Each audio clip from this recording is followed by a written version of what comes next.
Falling in love is easy, but staying in love, that's the hard part. Author Dr. Gary Chapman is a priest, anthropologist, and relationship expert. He has dedicated his life's work to exploring the simple yet very complex four-letter word: love. Giving and receiving love is one thing that makes us human, but the way we express and react to love tends to get lost in translation. This summary briefly looks at the 5 love languages and provides simple yet profound insights that can help us grow closer to the people we love. Chapman suggests that learning one another's love language is the key to building long-lasting relationships. When it comes to love, we all speak different languages. Keeping love alive is a serious business.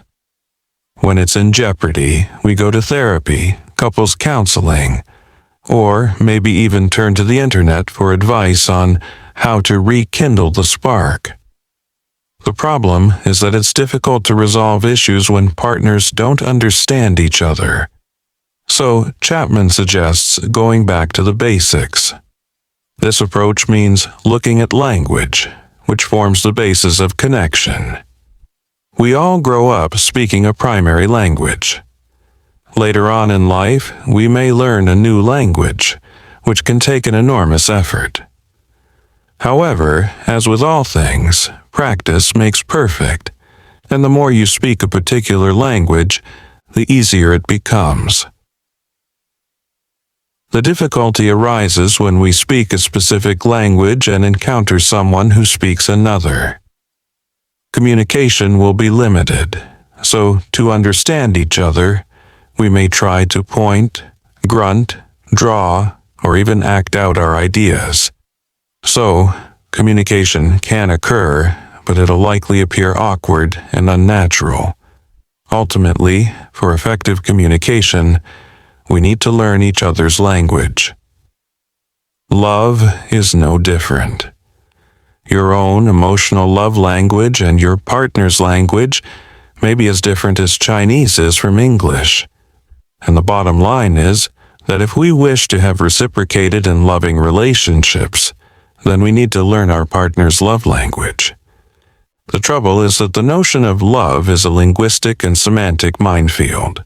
It can be used to describe anything from our favorite foods to our favorite activities to the people who we love most in the world. The word. Love is used in 1,000 different ways. What are some of the ways that you express the love that you feel? Often when we try to put words into action, it doesn't always translate how we intended it to. And what may feel like loving behavior for one person may not appear to be loving for another.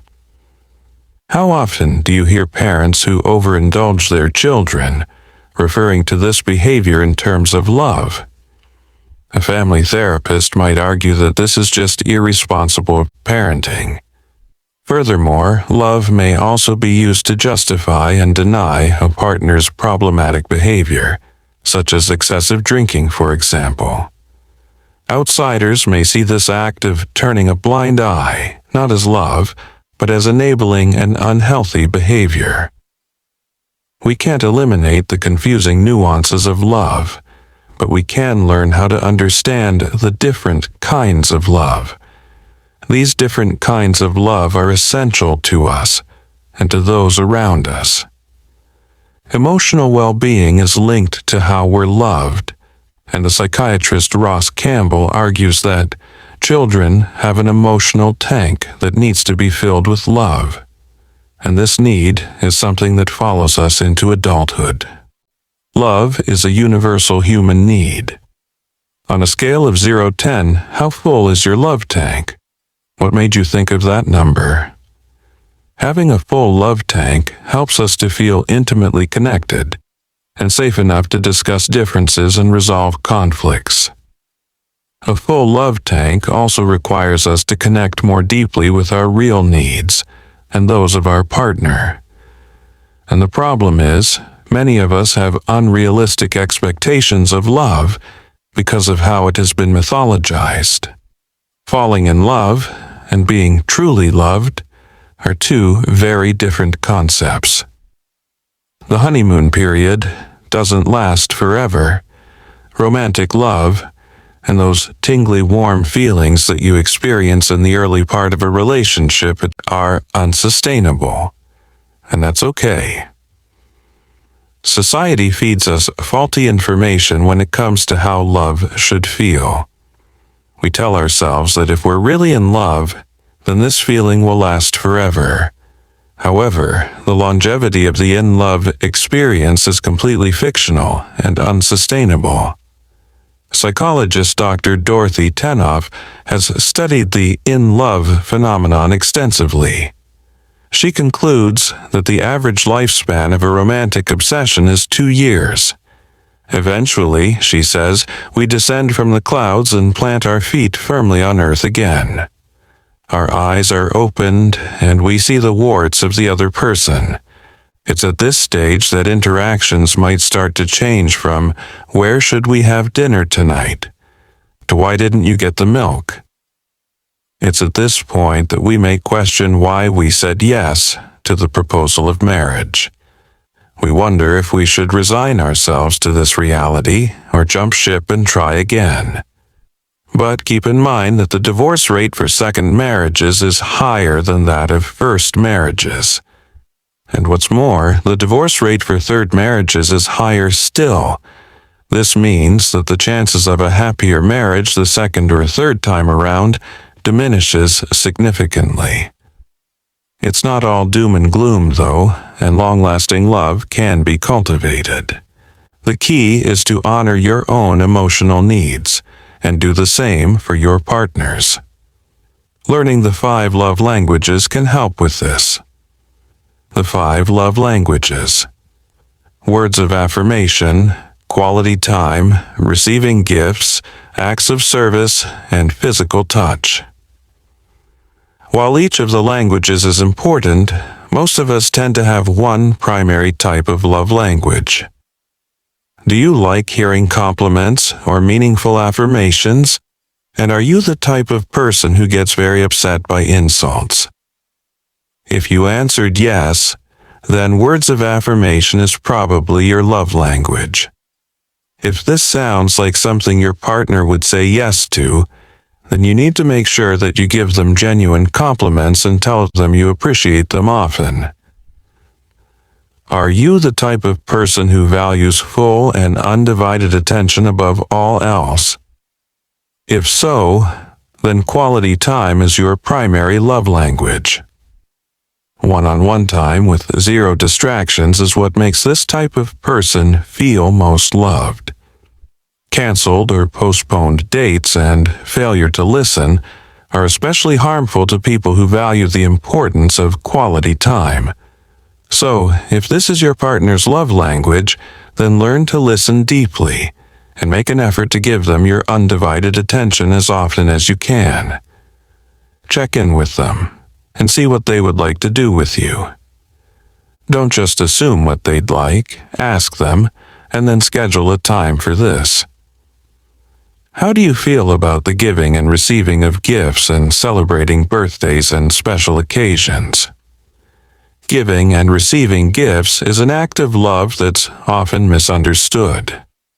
For most people who have the receiving of gifts as their primary language, what's important isn't the monetary value or cost involved, but rather the thought and effort that has gone into the gift. Failure to acknowledge the importance of birthdays or forgetting an anniversary can be soul-crushing for this type of person. Furthermore, gifts that lack meaning or thought may make someone who shows love through gifts feel unimportant or unloved. The 4th love language is acts of service. This love language could look like taking out the trash, doing laundry, paying bills, doing the dishes, or fetching the kids from school.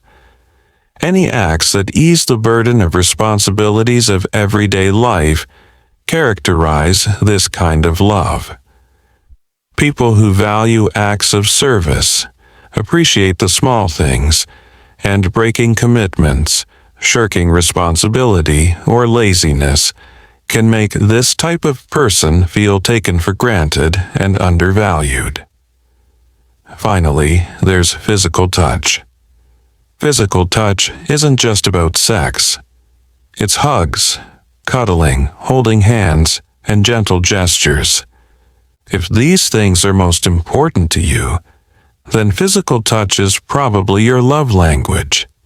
Furthermore, if your partner's physical presence is comforting and necessary, this is a good indicator that you're someone who needs touch to feel valued and loved. Any type of physical neglect would hurt this person the most. What's your dominant love language?